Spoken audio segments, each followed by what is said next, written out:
Our final session of today features our very own Riley Dickens, Senior Consultant at Encryption Consulting. Riley will share the roadmap to code signing compliance, breaking down the key regulatory requirements for GDPR, HIPAA, and supply chain security. He'll explore how code signing not only protects software but also supports compliance. You'll also hear best practices for implementing secure automated code signing processes with inspiring examples from companies that have successfully used these strategies. Welcome, Riley. Hello, everyone, and thank you for joining our talk today. My name is Riley Dickens, and I am a senior consultant at Encryption Consulting and the lead developer of CodeSign Secure, our code signing platform. And today, during my presentation, I'll be talking about CodeSign compliance as well as understanding the different regulatory requirements involved with code signing. So jumping right into our agenda today we'll talk about a number of different things, starting off with code signing in general. So you'll get a better understanding of what exactly code signing is and how it works, and that'll give you a good framework to work around once we get into our next couple of ideas, and the next one being compliance standards and regulations. So we'll talk a lot here about the different types of compliance. That'll be FIPS, HIPAA, PCI DSS, things like that. And it'll give you a good framework to work around on compliance. You know, what do you look for? What did they look for? What are some best practices to work with in complying with these different regulations? Now, our next topic will focus around recent developments in 2024. There are a number of different releases, and we'll specifically talk about the important ones within code signing.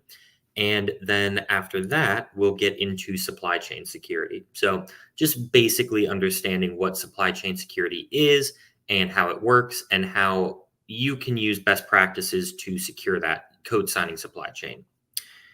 Now, after that, our final piece will be talking a little bit about CodeSign Secure, and that's, like I said, Encryption Consulting's code signing platform. So we'll just dive in a little bit there, and you'll get a good idea of how that works and how it could work with your organization. Now, jumping right into it, we start off talking about code signing. A lot of you may have heard of code signing, may utilize code signing, may already understand code signing. So I'm just trying to give a high-level overview of how the process works and why it's so important.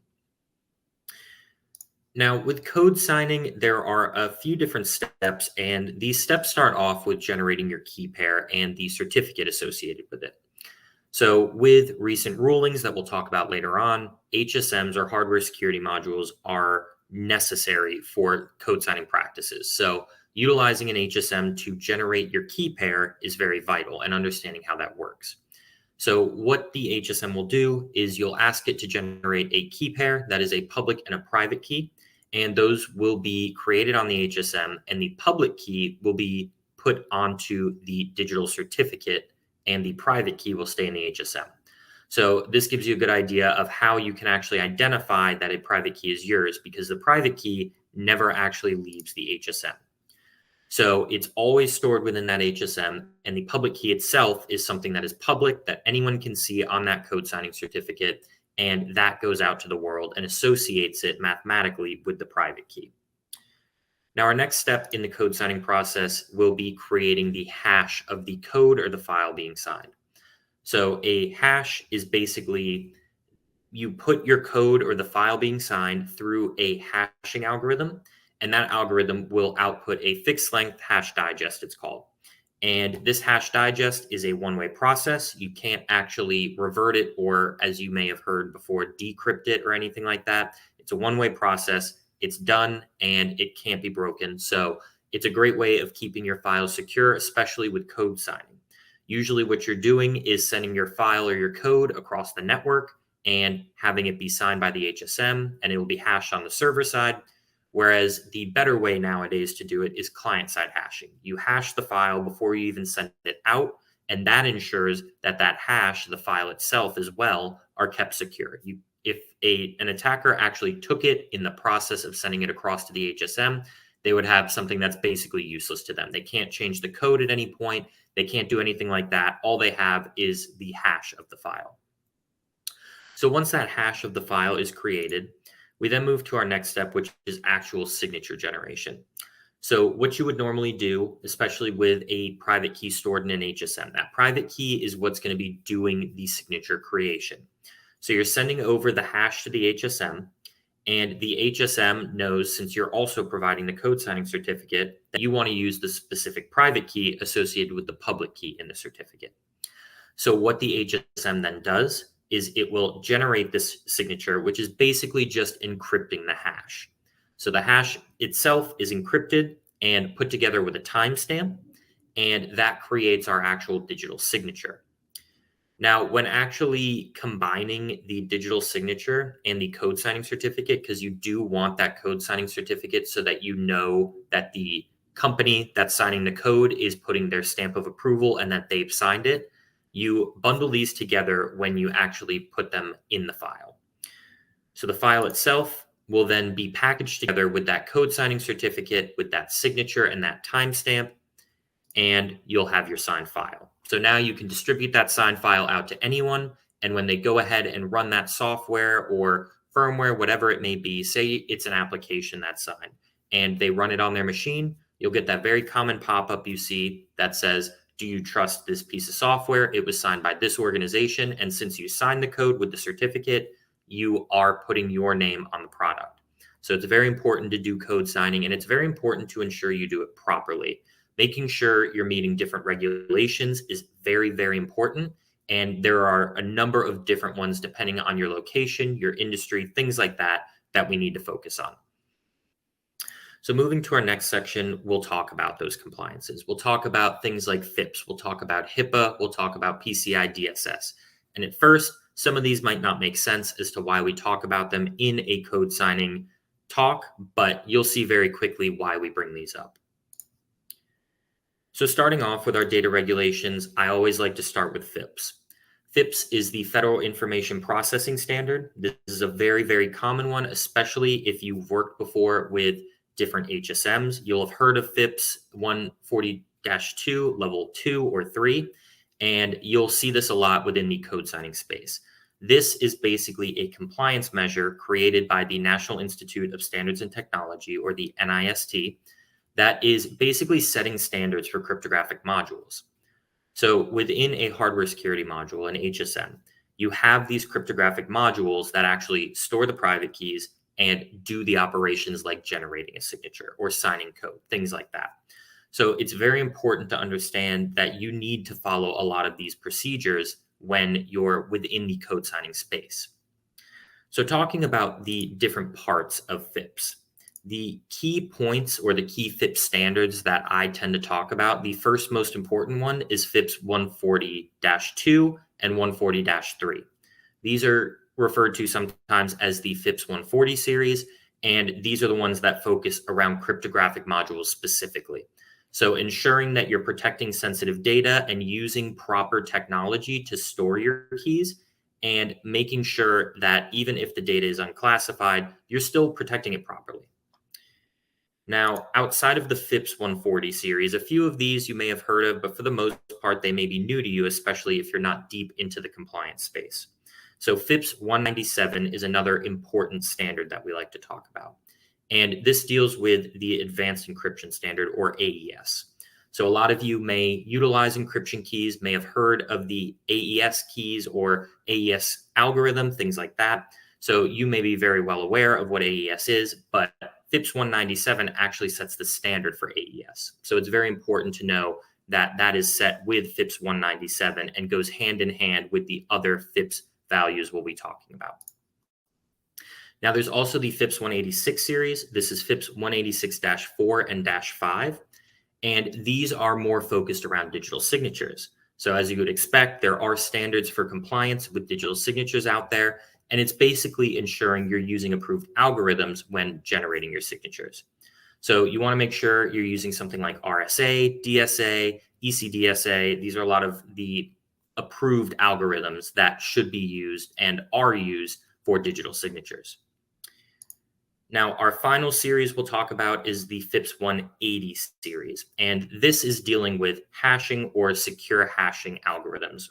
So this will be things like SHA, this will be SHA 256, 512, 286, things like that. And this gives you a good idea of what types of standards are set around those hashing algorithms specifically. So you can see we have a number of the different pieces involved here where we have our hashing, we have our signatures, we have our HSMs, all are a big part of the code signing process as we talked about. So understanding these compliances, understanding what ideas and security benefits they put forth in these standards is very important. Now, when talking about FIPS, there are a number of different compliance levels, specifically with FIPS 140-2. And these compliance levels come in levels 1, 2, 3, and 4. So level 1 would be exactly what you expect, basic security. You have something securing your keys. It's very, very basic security within your cryptographic module. Now, for the level 2 series, you need to pay more attention to not only the features in level 1, because level 2 does need everyone preceding it, but it also needs to have tamper-evident codings or seals and multi-user access. So we're adding another layer of security here with level 2. With level 3, you need both level 1 and level 2 met, and you also need tamper-resistant enclosure, zeroizing, and you also need that authentication, that identity-based authentication. Now, when talking about level 3, this is the most common one we see with HSMs, and this is one that tends to be needed to be met for the most part by most organizations. With level 3, the zeroization process is something very important to understand. It's basically this idea that if an HSM is stolen from a data center or from your office and it is grabbed, it is moved, it is shook around, it will be zeroized. The keys on the HSM will be destroyed, and in that way you can ensure that an attacker stealing the HSM can't actually take that information. Now, at level 4, again, we must meet levels 1, 2, and 3. And it also needs tamper detection circuits and has to meet a normal operating temperature and voltage range. So this is really digging into the hardware with level 4, where we're making sure the circuitry itself has tamper detection within it. And we're also making sure that temperature and voltage aren't just going to go out of nowhere. They're kept at a normal operating range. It is a set operating range, and it ensures that things are acting as they should within the HSM. Now, our next data regulation we'll talk about is GDPR. This is another very common one we hear talked about in the EU, the European Union, and GDPR is a very common one across every industry or a lot of industries within the EU. Now, GDPR stands for the General Data Protection Regulation, and this is focusing around protecting the privacy and personal data of businesses and individuals within the European Union. Now, GDPR itself does have several different principles, and there's some very important principles that they focus on. They really want transparency into things like third-party vendors and things like that to ensure that they're following proper security protocol. And the GDPR also focuses a lot on purpose limitation.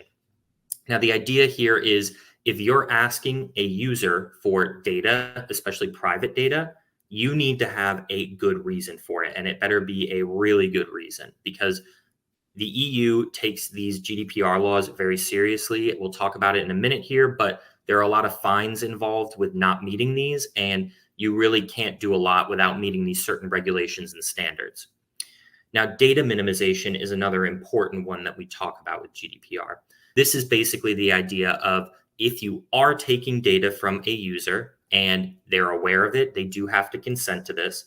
They also are only taking data that is crucial to the purpose that was discussed. So if I say I want to take data from a user, I better only take the data that is necessary to do the purpose that I have specifically set. So it really keeps that customer data, that business data very, very secure, very private, and it makes sure that it's only being taken if absolutely necessary for a very important reason. Now, storage limitation, accuracy, integrity and confidentiality, and accountability, those are all very straightforward ideas. Basically, you're following the basic cryptography standards where you want to make sure that data is always available, that you have accountability over the data, that if you are taking the data, you're taking that accountability, that you're protecting it, and you're also keeping the integrity and the confidentiality of the data secure at all times. Now, with GDPR, like I mentioned, there are some fines and penalties for not meeting these, and you will be informed, the affected parties specifically will be informed within 72 hours of a breach of GDPR. Now, there are two different ways you can get fined. One is failure to keep accurate data records. So monitoring and keeping those records is very important to meeting GDPR. And there's also just non-compliance with supervisory orders. So not complying with GDPR gets you a much bigger fine, doubles the fine of the not keeping proper data records. And it's just really important that you follow these GDP standards just for customer safety, for their privacy, for their confidentiality of their data. Now, some best practices to follow with GDPR. I know we talk a lot about the different privacy and confidentiality of this data within the EU, but it's very important to note that this can be utilized within the idea of code signing as well. So we talk about making sure that you let the user know if you're taking data, and if you're taking data, you have to have a good reason for it. But we can also relate this to our HSMs that are used within code signing. So a lot of different data, a lot of different software needs to be utilized within different organizations or end user computers, and making sure that you sign it and you have accountability for your software that may be asking for specific data is very important. So making sure that you have that stamp of approval that you say you can trust this product. I'm following all the GDPR rules. We will not take data and leave it unprotected within our environment, and we will not take data unless we have to for certain purposes. So it's very important to follow something like GDPR with code signing, because you may be creating an application that you want a user to pass their info into. So you want to make sure that you are actually giving that accountability, that you say, I will take responsibility if something goes wrong with this data. Now, there are a number of different ideas here as well. With these best practices, ensuring that your encryption keys always stay in an HSM, specifically your private keys, is very important. That's always important, no matter whether you're doing code signing or protecting data in general. Always utilize an HSM is our recommendation. It's very secure, much more secure than software-based key storage. So highly recommend utilizing an HSM. Now, encrypting personal data, especially data given by a customer to your application, is very important, as well as utilizing different backups. Having disaster recovery in place is always important, especially in this case of GDPR, because you want to make sure you have backup of all the data that you have in case a disaster occurs. A fire, a tornado, a hurricane, anything like that could destroy your data. So having backups at different locations is very important.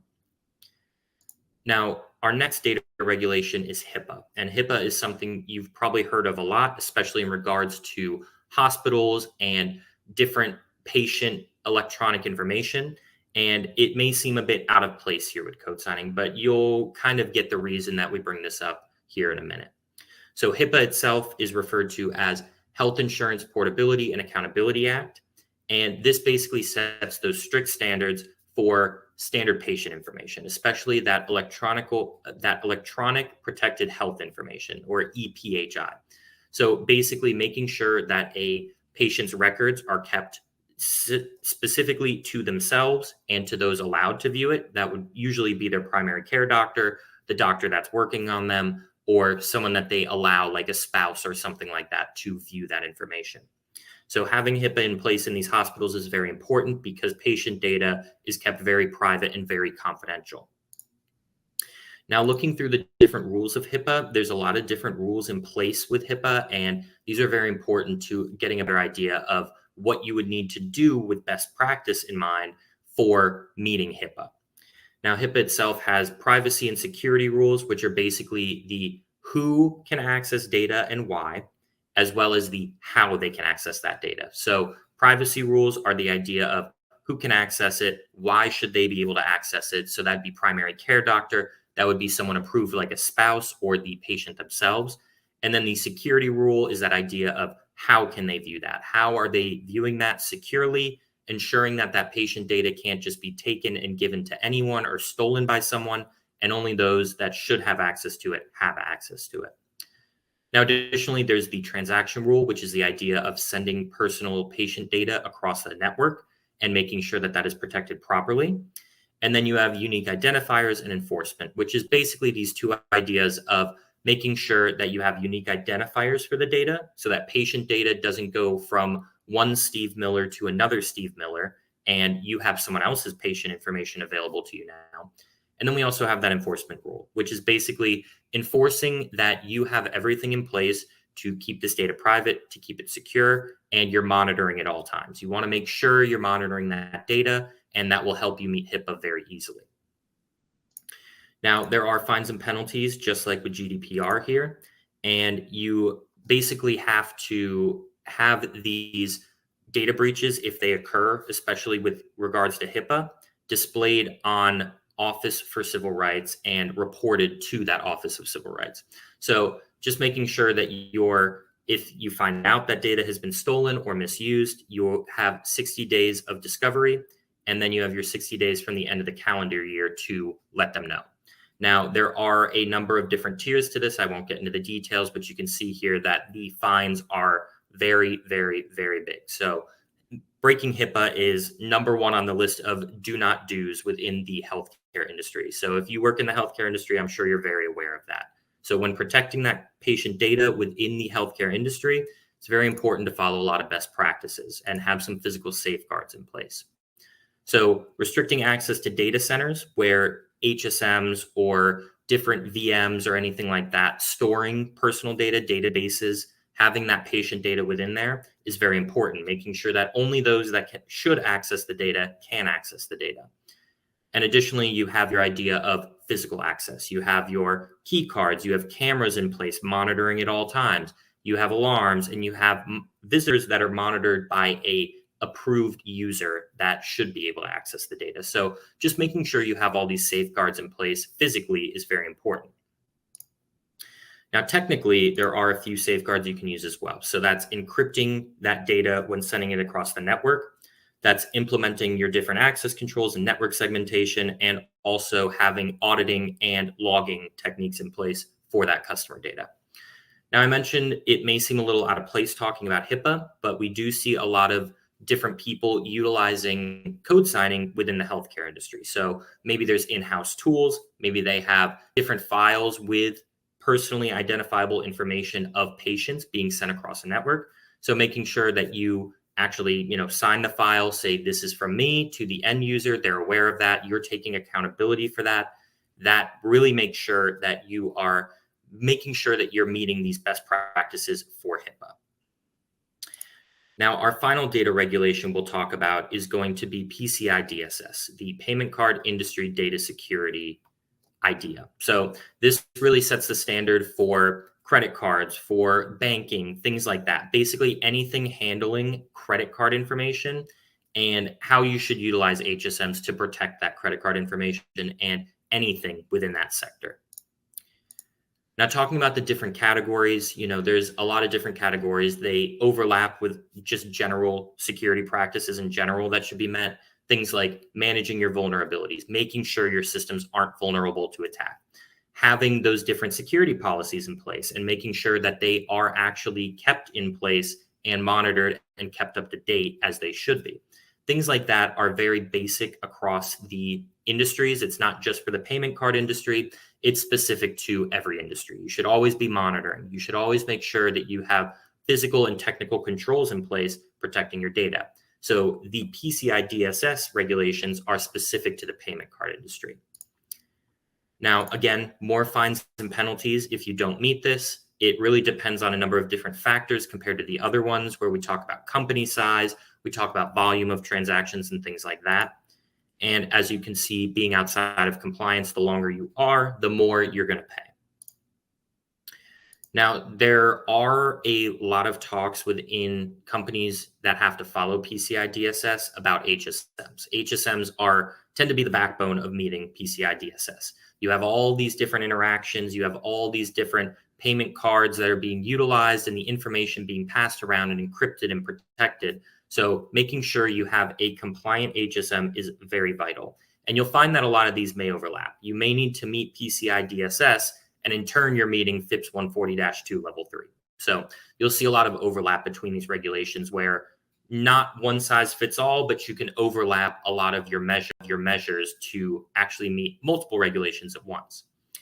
So with PCI DSS, it's that classic making sure you have role-based access in place on your HSM, making sure it has tamper-proof detection. You'll find that the majority, if not all HSMs, tend to meet these requirements, especially the payment card HSMs, the ones that are specifically made for the payment card industry.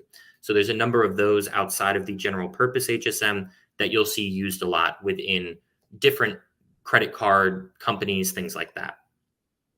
Now, moving over to our next phase, we'll talk more about the recent developments in 2024. A lot of different standards have been added. Some very important ones are being talked about, including in the post-quantum space. So there's a number of different things to be aware of in 2024 that came out. Now, first, we'll focus on the CAB forum and their latest requirements. So the CA Browser Forum, or the CAB Forum as it's normally called, basically updates code signing compliance requirements. So this is now getting very specific into code signing. And one of the first things that they put into place is improved signing service requirements. So this is basically the idea that managing keys and certificates needs to be done properly with regards to code signing.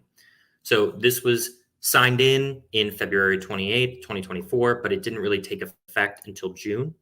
And the idea behind this is making sure you're using an HSM that is either FIPS 140-2 level 3 compliant, or it is common criteria EAL 4+ compliant. And that's just another regulation that we talk about a lot with regards to HSMs.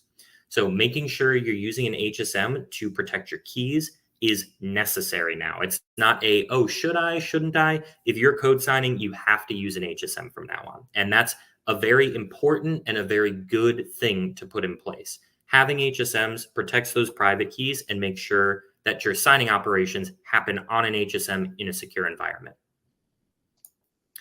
Now, another ruling they had this year was incorporating EV guidelines. These are basically these different guidelines that were created separately and were made to be followed to actually coexist basically with CAB forum rulings.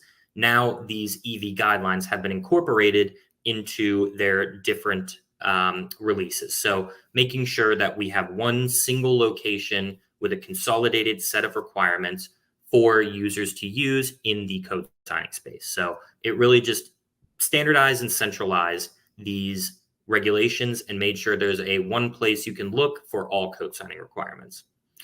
And then finally, there was this idea of timestamping private key protection.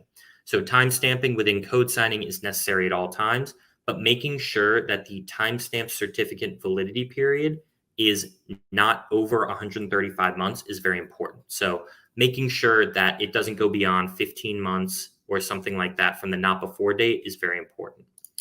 So now that you have a better idea of the CAB forum rulings, we'll talk a little bit more about NIST latest standards. And these actually focus the most around post-quantum cryptography, which is really, really interesting, especially to me. So you have these 3 different FIPS standards that have been released. You have 203, 204, and 205. And each of these focuses on a different area. So with FIPS 203, we're focusing on general encryption, protecting information exchanged across the network, protecting information in general that is exchanged, however you're exchanging it, and using quantum safe algorithms and things like that, or standards, to actually protect this data. So it has 3 different parameter sets. It talks about encapsulation and decapsulation keys. I won't get into the weeds on it. Basically, the idea is FIPS 203 focuses around general encryption and how you can stay safe in a post-quantum world that is coming in the future, if not already here. Now, FIPS 204 is a little more interesting for us code signing users.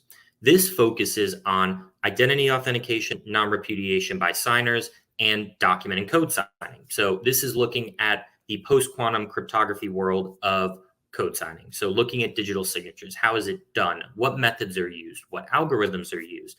Are you doing this properly and getting ahead of the curve before quantum computing becomes a norm in this world? So making sure that you're protecting your code signing processes and protecting those supply chains is very important, especially in the post-quantum future. Now, finally, we have the FIPS 205 standard, and this is focusing on an alternative to digital signatures. Really, the idea is using smaller public keys as opposed to bigger ones, and without needing to have basically internal state information stored by that key. So basically gives you an alternative for the actual signing in the post-quantum world.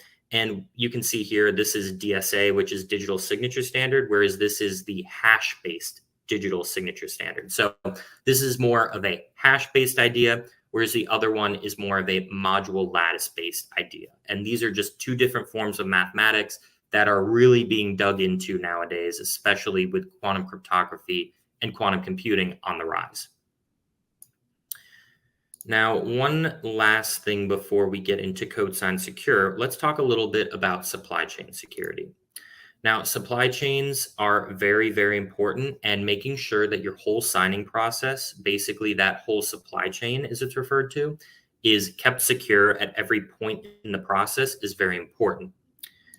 Now, just taking a look at some different acts, mandates, executive orders that have been released recently. The first one is the Digital Operational Resilience Act, DORA, and this is basically released by the European Union, giving a lot of different ideas and requirements for financial companies, financial institutions to secure their software supply chain. So gives them these different requirements that are necessary to secure that supply chain. Now, Article 15 itself does talk about digital signing and all the critical signing components that are involved. And the idea behind DORA is really to make sure that we are double checking our third-party vendors. If you're utilizing some type of third-party vendor in your code signing process in that supply chain, make sure you're vetting them properly, because if they're out of compliance, you're out of compliance. Now, along with this in the US, we have an executive order that was released, and in response to this executive order, basically making sure that cybersecurity is put a little more prominently within the country, we have a few NIST revisions and standards that were released. So we have SP 800-161 revision 1, which is really focused on robust supply chain security. So making sure that you have a good strategy in place, that you're protecting your supply chain properly. And going along with that is 204D, which really digs into that CI/CD pipeline itself. Now, we'll talk a little bit about the CI/CD pipeline, but basically just understanding that all these different orders and these acts were put out to make sure that we are a more cyber safe community and world.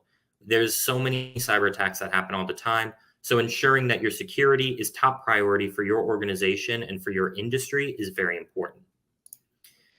Now, just taking a look at the supply chain of code signing in general, we always start off with development. So you have your code, your product being developed. It's developed in a secure environment with something like Visual Studios, Eclipse, anything like that. And that code itself is going to be committed to GitHub. Now, of course, we've all heard of GitHub. It's the preferred way of protecting your code while it's being stored in a repository. And you're basically committing these changes to that repository, and you need to do that in a secure way. So something like SBOM integrations, things like that, can check the code for vulnerabilities before it's actually uploaded to GitHub. Now, the reason you want to check for vulnerabilities before uploading to GitHub is once it's in GitHub, it's going to be pulled by something like a CI/CD pipeline, a CI server, like Jenkins, like Azure DevOps, Bamboo, TeamCity, anything like that. And it will actually put it through the signing process. So you're really making an automated process, an automated conveyor belt, call it, that is basically going to take your code from I've finished developing it all the way to a signed, sealed, and sent off product. So once it goes through the CI/CD pipeline, let's say Jenkins, it goes to a build server where the binaries of the files themselves are signed. So this is very important because it's similar to hashing a file where you have these binaries that are going to be signed. They're specifically there for being signed, and they'll be passed off to the HSM for that signing process. So the binaries themselves are signed, and the binaries, once they've been signed, need to be verified and validated. Now, if there's any type of failure in that process, there's an error in signing, then the whole pipeline collapses and the code does not continue on to the next phase, which is integration and testing. So there's a number of different integrations and testing that are done. If anything fails in that testing process, it will be sent back to the development stage, and then it'll go back through this process again. Now, say we pass it through a dozen times, maybe more, and the code is finally integrated, the testing all passes with flying colors, then we're ready for deployment. So as you can see, it's a very involved process. This supply chain for code signing is very critical and it's very involved. So making sure you're secure at every phase of this is very important. Now, some best practices that you can do. There's a number of different phases to the CI/CD pipeline, to the supply chain, and we'll just talk about a few of them and how you can best protect them, especially with regards to code signing. So in regards to source code itself, always verify those third-party products. If you're using a third-party vendor, make sure that they've been vetted thoroughly and they meet your compliance standards so they're not another attack vector that a threat actor can use. There's also the idea of not putting any secrets into code signing repositories or code repositories and using SSH keys to actually provide developers access to those repositories. So having access control over the repositories, making sure those that should be able to access the code are the only ones that can, as we don't want an outsider or insider threat utilizing the code that shouldn't be able to. Now, policy-wise, we always want to make sure that the code signing supply chain is following these. So automating these policies is very important. It can make sure that you're always up to date on policies, especially when something new comes in or something changes in policies. And this really makes sure that you have a very autonomous and automated process. So you're getting alerts when signings are done. You're getting alerts when policies are broken and when a signing has failed. Things like that are what goes into that actual verification and validation step in our supply chain that we looked at a minute ago. Now, provenance-wise, we really just talk about signing every step in the process. You want to make sure you're repeating this signing at every step in the process. Data is getting sent over, create a hash, sign it, and send it over. So that way you're verifying your stamp of approver as the developer, you're sending it off to the next stage, and then that person will sign it and send it off to the next stage after that. So having that real-time monitoring, time stamping, and signing code at every step of the process is very important. Now, finally, the deployment phase. So having the ability for your clients to have access to the latest version is very important. If they have an older version and you say patched a bug or a vulnerability in the next version, them not having access to that makes them basically insecure and has a way for a threat actor to get into their systems and hurt them because your product doesn't have the availability of those latest versions. Now, additionally, having those isolated CI/CD environments, basically they work in a vacuum where they get the different pieces that they're connected to, but only those that should be able to access them can access them. So access control, protecting code with code signing, making sure you're using HSMs, all of these are critical to your code signing supply chain. Now, one last thing we'll look at very quickly is just CodeSign Secure, which is Encryption Consulting's platform. So this is a really great product that we have. I won't go on for hours or anything like that. Basically, you can see here all the different integrations we have. There's a number of different things that we've talked about in this that CodeSign Secure meets. We have our client-side hashing. We have integration with HSMs, and that's any HSM you may ever want to use. So that's a great way to do it. And having that centralized platform really makes it great for monitoring. So you go to one place, you can monitor everything. You can control what users can access what data, and you can see the HSM at all times. So like I said, we use any type of HSM integration that you may have, and we can easily integrate with any type of CI/CD pipeline as well. So it makes it quick and easy if you're using CodeSign Secure and you already have something like Jenkins or Bamboo in your environment, we can easily integrate with that with no issue. So as you can see, if you have any questions, feel free to reach out to us, but this is just a general idea of how CodeSign Secure itself works. Now, thank you all for joining for my talk today. I hope you enjoy the rest of the conference, and I look forward to hearing from you all soon. So thank you.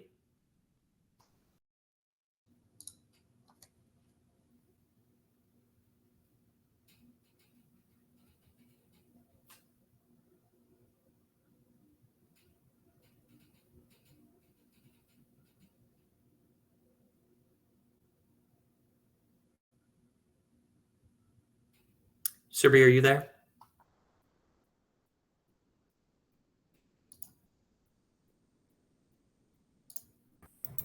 Yes, I'm here. Perfect. Thank you, Riley. That was incredibly informative. Let's take questions now. If anybody has any questions, just feel free to drop them in the Q&A bar below. So let's begin with the first question. Should we try and be FIPS 142 level 4 compliant, even if level 3 is the only level that we are required? So, no, I would recommend staying at the compliance level that you need to meet. If you go too deep into the compliance levels of much over the security level that you need, it can be a lot more difficult to actually give your developers access and things like that and get them to do things on time if you're too compliant. Okay, great. Moving to the next question, how does quantum computing affect code signing for the future? So we talked about those different regulations that are in place with the FIPS 200 series, and there's a lot that's going into quantum computing where it can crack classical cryptography very easily. So just preparing for that with meeting these new regulations, making sure you're using quantum safe algorithms and crypto agile algorithms is really important, especially with your hardware. So making sure you're using HSMs that in the future plan on being quantum safe. All right. So the next question that we have is, are there any considerations we should have in terms of best practices that weren't mentioned in your talk? So I'd say I covered most of them. I mean, just as a final point, make sure you're following code signing, especially if you're releasing code or software or anything like that outside of your organization. And just make sure you stay up to date on regulations and compliance, things like that. Make sure you're always up to date with that. They change very often. As you saw this year, there's a lot that got changed. So being on top of that is very important to make sure you stay compliant as time goes on. All right, great. So those were all the questions that we had for this session. Thank you, Riley, for joining in and sharing your insights. And thank you to all the audience who are here with us. We do have a few more sessions lined up for tomorrow, so please stay tuned and we'll see you tomorrow. Great. Thank you, Survey.